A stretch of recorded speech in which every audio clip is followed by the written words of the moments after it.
A future King of England saw the Flying Dutchman in 1881, and so did 12 other men on 3 different Royal Navy ships, and they wrote it down in the official log.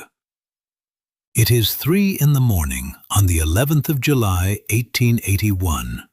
HMS Bacchante, a Royal Navy corvette of 3,000 tons, is steaming through the Bass Strait between Tasmania and mainland Australia in company with 2 other warships, HMS Tourmaline and HMS Cleopatra.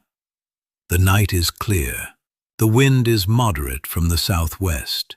The sea is running a low, regular swell of perhaps 4 feet. There is no fog. There is no storm. The conditions are, by every standard a Royal Navy officer of the period would recognize, ordinary. 2 midshipmen are on the middle watch when one of them, a tall 16-year-old named Prince George of Wales, sees something off the port bow. It is a ship, square-rigged, glowing red against the black water. She is sailing close-hauled, on a course that her sails cannot possibly carry her on, against winds that should be driving her sideways. Her decks are empty. There is no helmsman at the wheel. There is no light from her cabin windows except the strange red illumination of her own hull. The midshipman calls the officer of the watch. The officer of the watch wakes the captain. By the time the captain has come on deck and a proper lamp has been lit, the ship is gone. She has left no wake. No other vessel responds to signal flags. The 2 consort ships steaming alongside HMS Bacchante report the same sighting independently, from different angles, at different bearings, consistent with their relative positions. 13 men on 3 different ships, on the official watch of the Royal Navy, have just logged a sighting of a vessel that should not exist. The ordinary seaman who first reported the sighting from the foretopmast crosstrees fell to his death later that morning.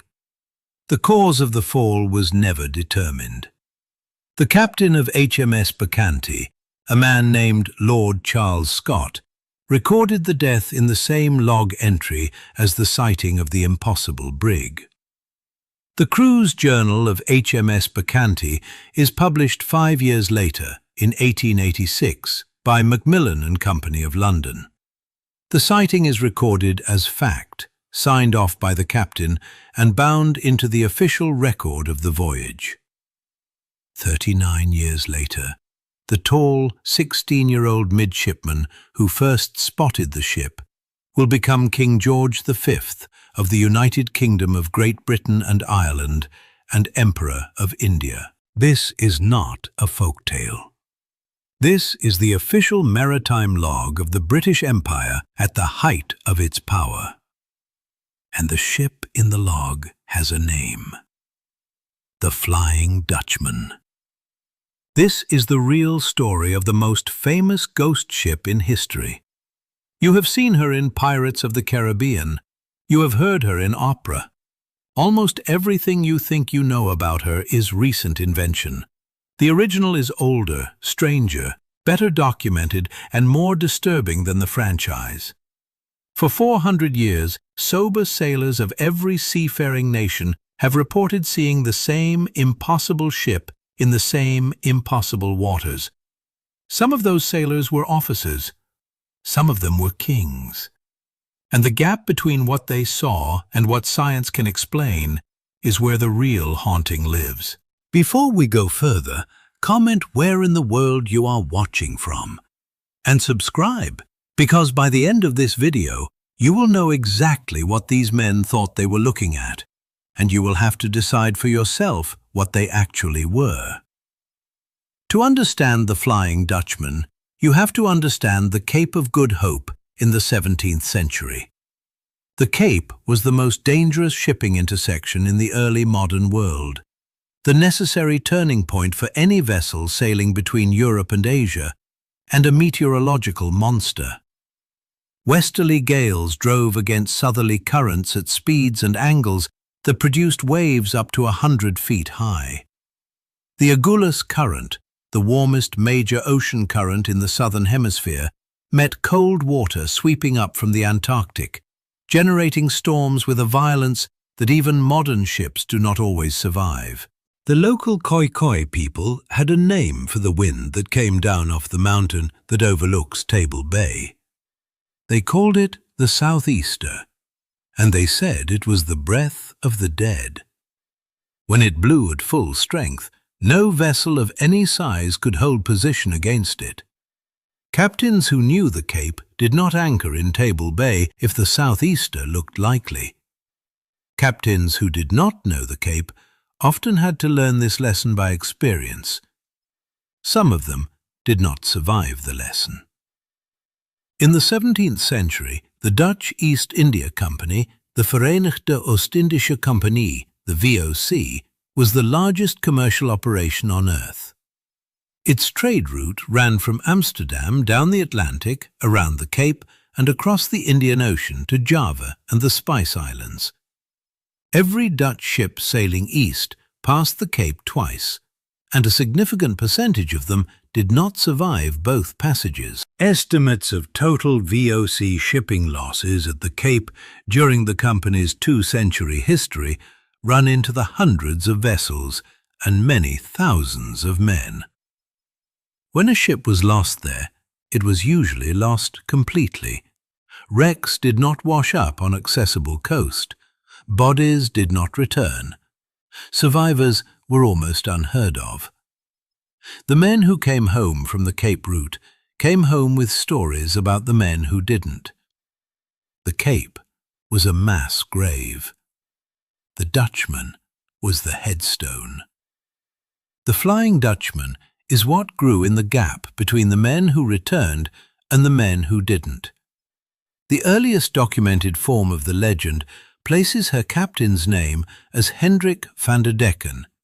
He was a Dutch East India captain attempting to round the Cape in a brutal storm sometime in the late 1640s. He was running for home with a hold full of spices, against the prevailing southeaster, against the warnings of his crew, against the available judgment of any reasonable navigator. The crew begged him to put into harbor at Table Bay and wait for the weather to break. He refused. According to the oldest versions of the story, he stood at his quarterdeck in the worst hours of the storm and swore that he would round the Cape if it took him until Judgment Day, and that no storm raised by God or any other power would turn him back. Some versions add that he fired a pistol at his first mate when the man tried to relieve him of command. Some versions add that he laughed at the lightning. The details differ. The oath does not. The storm took the ship down. Nothing of her was ever found. Not a spar, not a body, not a board with her name on it. But the curse held. In the legend, Van der Decken did not die. The oath was answered. Whatever power he had cursed in his arrogance heard him and granted him exactly what he had demanded. He kept sailing. He is still sailing. His ship has become a wandering omen, condemned to round the Cape forever, to be seen at sea by other sailors as a warning that something terrible is about to happen to their own vessel. To see the Flying Dutchman is to know that you have already been chosen. The earliest written sources for the legend are George Barrington's A Voyage to Botany Bay in 1795, John Macdonald's Travels in 1790, and Sir Walter Scott's narrative poem Rokeby in 1813.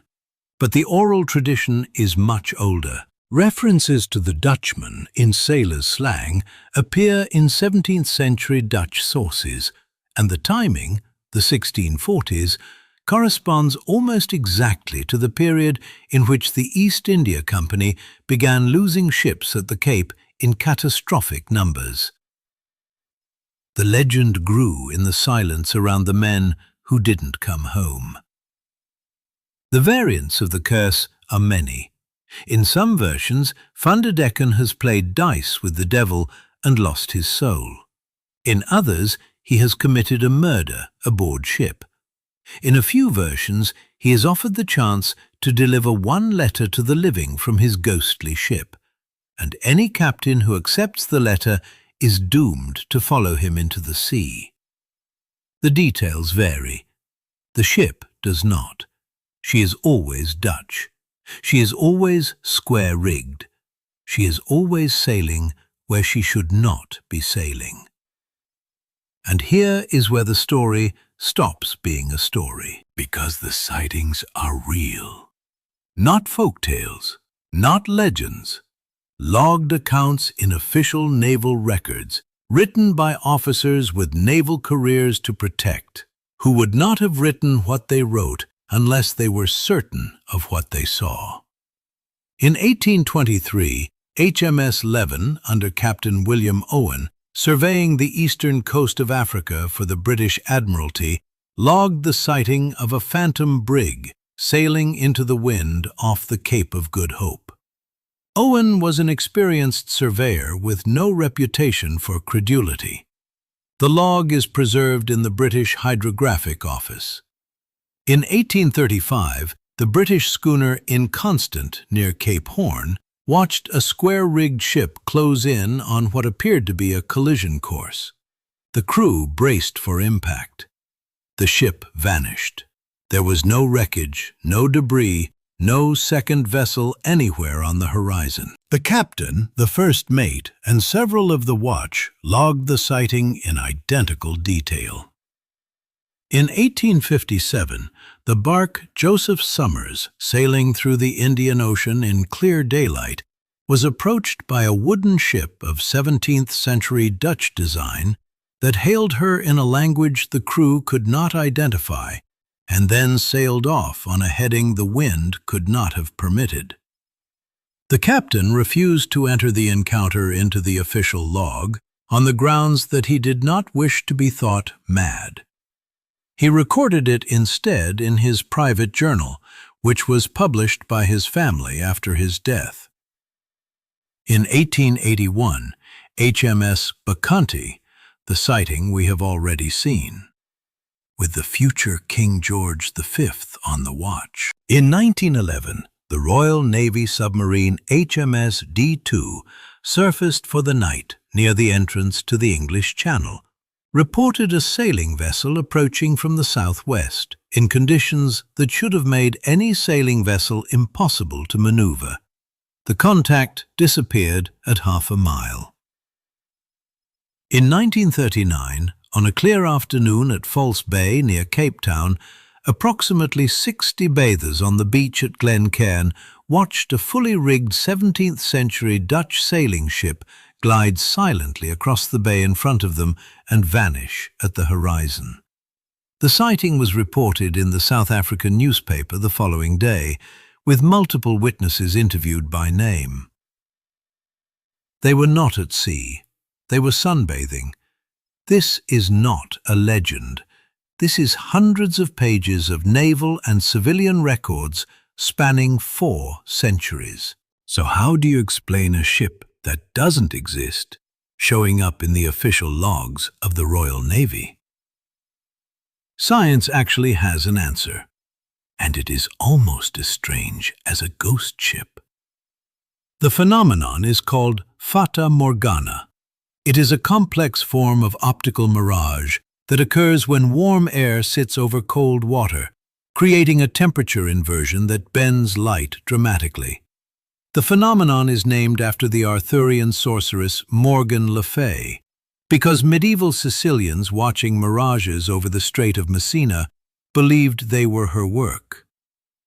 Under the right atmospheric conditions, a ship hundreds of miles below the horizon can appear above it, distorted, sometimes inverted, sometimes floating in the sky, sometimes glowing, because the bent light is passing through layers of air at different temperatures, different densities, different refractive indices.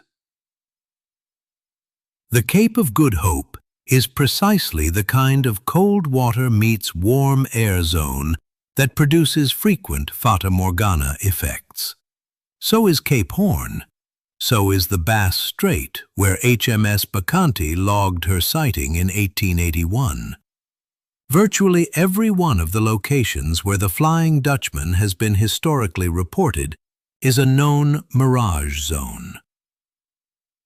A sailor in 1750, looking at a Fata Morgana of a ship below the visual horizon, would have seen, by every standard available to him, a ghost. A vessel sailing without water under her hull. A vessel glowing red because of the wavelengths that survive the atmospheric bending. Red light, with its longer wavelength, refracts least and survives the most distortion, which is precisely why so many Dutchman sightings describe a red glow. A vessel that disappeared the moment the inversion layer shifted, with no wreckage, no wake, no sound. The mirage explanation accounts for the strangeness of the descriptions, the consistency of the locations, and the way the sightings tend to cluster in particular weather conditions. But the Fata Morgana explanation does not account for everything. In 1942, the United States Navy oiler USS Roxas off the South African coast during the Second World War, tracked a contact on radar. A mirage cannot bounce back a solid radar ping.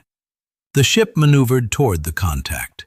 The contact responded as a solid object would, holding bearing and range in a way no atmospheric distortion can produce. Then, it vanished from the screen at the moment the Roxas should have made visual contact. There was nothing on the surface, no debris, no wake, no second vessel anywhere on the horizon. The naval log is preserved. That is one sighting. There are others. Sightings made simultaneously from multiple ships, separated by miles, where the geometry of the inversion layer would have to be different for each observer at exactly the same moment. Sightings made in clear weather with no inversion present. Sightings whose descriptions are too consistent across 4 centuries. Dutch, square-rigged, 17th century, glowing. When an arbitrary mirage of any contemporary ship in the same waters should produce a much wider variety of reported shapes. There is also the matter of the Bacchante sighting itself. The 2 consort ships, Tourmaline and Cleopatra, observed the same vessel from different positions and recorded courses consistent with a single physical object, not 3 independent mirages produced simultaneously by atmospheric coincidence in 3 different locations. Most of the sightings are explainable. Some of them are not. And the ones that aren't are the ones nobody talks about. By the 19th century, the legend had escaped the sea. Richard Wagner premiered his opera Der Fliegende Holländer in 1843, turning the Dutchman into a tragic romantic hero condemned to wander until the love of a faithful woman could redeem him. Frederick Marryat published The Phantom Ship in 1839. Washington Irving wrote A Dutchman Story in America. By the early 20th century, the ship had appeared on cigarette cards, in adventure novels, in radio dramas, and eventually in films. Disney's Pirates of the Caribbean franchise turned her into a vessel crewed by tentacled men under a captain who has cut his own heart out of his chest. Recent invention layered onto recent invention, layered onto a folktale that was already 400 years old when Disney got hold of it. Each retelling added something. Each retelling subtracted something. The original, a Dutch East India captain damned for arrogance off the Cape of Good Hope in the 1640s, is now buried under 4 centuries of accreted invention. But the original keeps coming back. The bathers at False Bay in 1939 had not read Wagner. The crew of USS Roxas in 1942 had no obvious cultural reference for what their radar was telling them. The midshipmen of HMS Bacchante in 1881 were sailors of the Royal Navy, trained to record what they observed, with careers to lose if they recorded fictions. They wrote what they saw because they knew what they had seen, and they knew, equally, what they had not. So what is the Flying Dutchman, actually? She is, on one level, a fata morgana, a meteorological coincidence at the most dangerous shipping intersection of the early modern world. She is, on another level, a folk memory, a remembrance of every Dutch ship that vanished off the Cape of Good Hope with no survivors and no wreckage. The Cape was a mass grave. The Dutchman was the headstone. To see her was to remember them. She is, on a third level, a warning. Every culture that goes to sea generates a ghost ship. The Welsh have one. The Cornish have one. The Japanese tell of funayure, the ghosts of drowned sailors who try to drag ships under the water. The Dutchman is just the most famous because the Dutch went to sea harder than any other people of their century and lost more men in the doing of it. But here is what cannot be quite settled. Across 400 years, on naval ships, on civilian vessels, on beaches, in convoys, in clear weather and foul, sober men have seen the same impossible thing. A square rigger, glowing, sailing on a course that real ships cannot sail, in waters where real ships are routinely lost. Some of them were officers, some of them were future kings. They wrote it down because they knew what they had seen. Maybe the explanation is meteorology, and most of it is. Maybe some of it is mass psychology, sailors primed by stories to see her, projecting her shape onto every anomaly.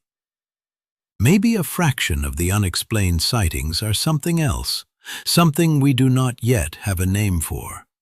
Some scientific phenomenon that has not yet been described. Some category of experience that sits in the gap between what the eye can see and what the instruments can measure. The Cape of Good Hope still kills ships. The waters off Cape Horn still kill ships. And the men who sail them still report occasionally in logs that are not always published and ledgers that are not always shared, the sight of a square rigger on a horizon where no square rigger should be. That deck on HMS Bacchante in 1881, the future king at the rail, the brig glowing red, the impossible course in impossible weather. That moment is still being repeated. Different ship, different decade, different ocean, same impossible sail. The legend did not end with Wagner. It did not end with Disney. It is still being added to. The most recent reported sighting that could not be cleanly explained by Fata Morgana was logged by a private yacht captain off the Cape of Good Hope in 2011. He was alone on watch. The night was clear. The sea was calm. He saw what he saw. He wrote it down. He has never published the log. The Flying Dutchman is the most famous ghost ship in history, and the reason she stays famous is not Wagner, not Disney, not folklore. The reason she stays famous is that she keeps being seen.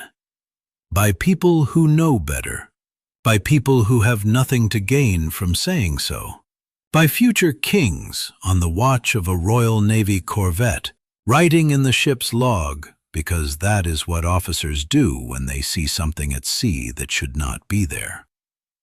Some of what they saw was light bending across temperature inversions in the Cape sky.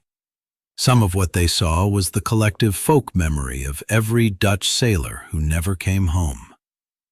Some of what they saw, perhaps, was something that science has not yet finished explaining. The legend is what we tell ourselves about it. The sightings are what we cannot. Some mysteries refuse to stay solved. If you found this story haunting, hit subscribe and stay with me, because next time we are going to the ghost ship that was actually found, drifting in the Atlantic, fully provisioned, with the table still set, and not a single living soul on board. The Mary Celeste, the maritime mystery nobody has ever solved. We will see you in the next one.